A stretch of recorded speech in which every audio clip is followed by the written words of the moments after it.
C'est une donnée frappante, mais qui est passée presque inaperçue cet automne avec tout ce qui se passe dans l'actualité. Le Québec a maintenant le taux d'aide médicale à mourir le plus élevé dans le monde. Près de 7 % des décès dans la province découlent désormais de cette procédure et la croissance se poursuit. On note une hausse de 40 % des décès avec aide médicale à mourir depuis 2022. Qu'est-ce qui explique cette exception québécoise? David Gentile a suivi le parcours d'un malade pour nous aider à comprendre. Un reportage, vous allez voir, qui est bouleversant.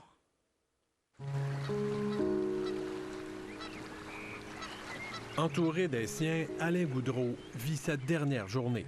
Salut Alain. Allô David. Merci beaucoup de nous avoir accueillis. Puis ce qui est bien, c'est qu'il va rester quelque chose. Puis grâce à vous. Handicapé par la maladie, il est privé de sa plus grande passion, la navigation. Il devrait recevoir l'aide médicale à mourir ici, dans quelques heures, au club de voile où il a vécu ses plus beaux moments. Nous suivons Alain depuis l'été.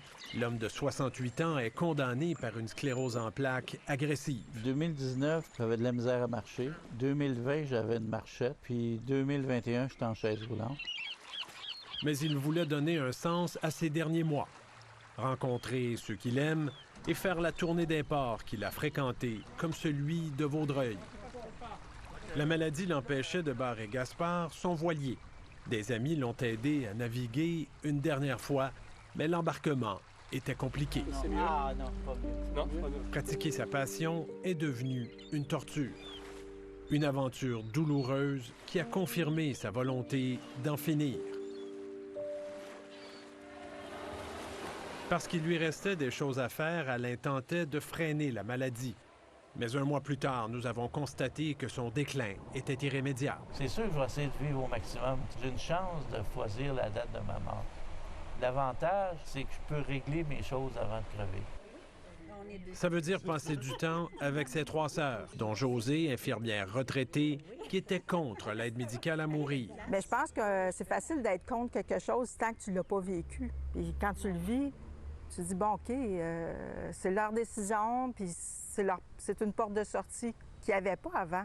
Un changement de cap facilité par le fait que leur mère a elle-même reçu l'aide médicale à mourir il y a 2 ans. On était avec elle jusqu'à la fin. Fait que c'est sûr que c'était dur, mais on sait qu'elle n'a pas souffert. Alain, c'est ça qu'il a vu. Ça va se faire en douceur. La popularité de l'AMM au Québec découle entre autres de ce genre d'expérience positive. On lui a tenu la main jusqu'à la fin. Puis il est parti quasiment avec le sourire, parce que c'était doux. Tu vois, tu as des morts, des fois, avec des douleurs. Là, il n'y avait aucune douleur. Moi, je vous avais jugé éligible. Et il a fait appel à Claude Rivard, le même médecin qui a prodigué l'aide médicale à mourir à sa mère. Y a-t-il quelque chose qu'on peut faire? Cette perte d'autonomie rapide est le principal facteur qui le pousse à vouloir partir. Le contrôle sur ma vie. Tu sais, je peux dire, on met le switch off, là. Mais Alain admet qu'il devance l'aide médicale à mourir pour éviter le CHSLD. Oui. La perspective de se retrouver en CHSLD. Ah, jamais dans 100 ans. Ça accélère la décision. Ah, ben oui, c'est clair. Moi, c'est la mort en pire, là. Une crainte répandue, selon Claude Rivard, qui constate aussi une forte augmentation du nombre de demandes. La demande s'en va en augmentant. Ceux qui en font beaucoup sont de plus en plus sollicités. Eux autres même, ces médecins-là, ont de la misère à répondre à la demande. Le nombre d'aides médicales à mourir a été catapulté de 42 % l'an passé au Québec. Ça représente maintenant 6,8 % des décès, le plus haut taux dans le monde et bien sûr au Canada, plus qu'en Colombie-Britannique où c'est 5,5 % du total. En Ontario, ça représente 3,2 % de tous les décès. En Alberta, 2,6 %. Le Québec est donc une société très distincte en ce qui concerne l'aide médicale à mourir. Chose certaine, c'est que ça va aller en progressance. Surtout parce que la nouvelle génération d'aînés est moins croyante. On voulait aller au ciel, tu souffres, c'est normal. Dieu l'a voulu ainsi, si on croit en Dieu. Et par conséquent, tout ça s'évapore au profit du fait qu'on veut de moins en moins souffrir. Alain a poursuivi sa quête de sens avec un dernier voyage dans les Mille-Îles, sa région de navigation préférée. Ses amis auraient voulu qu'il vive plus longtemps. J'ai fait la paix. Je suis prête à l'accompagner, à lui tenir la main. jusqu'à son dernier souffle libérateur pour lui, parce que ça va le libérer. On essaie de pas pleurer, mais arrêter égoïste, de vouloir qu'il reste avec nous. C'est ça. Je pense qu'il faut laisser partir. Au dernier jour, une quinzaine de personnes se sont déplacées. On sert du mousseux pour saluer le départ d'Alain et la fin de ses souffrances. Un rituel nouveau genre, une forme de célébration impensable avant l'aide médicale à mourir. Le docteur Claude Rivard arrive peu après avec les 2 trousses de médicaments. La dure réalité reprend toute la place. M. Boudreau, vous n'avez pas changé d'idée? Non. Plusieurs de ses proches sont renversés.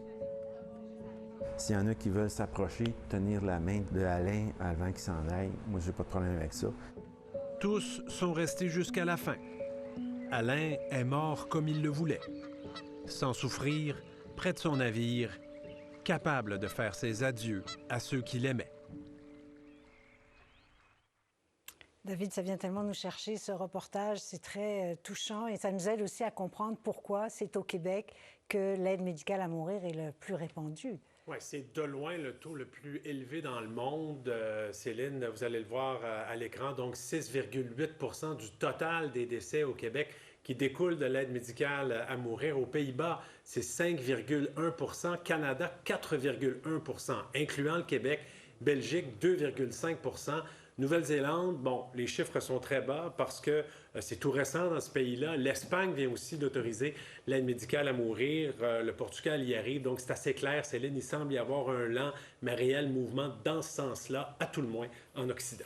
Oui, on comprend aussi que pour les nouvelles personnes âgées, les valeurs ont changé. Ça aussi, ça joue.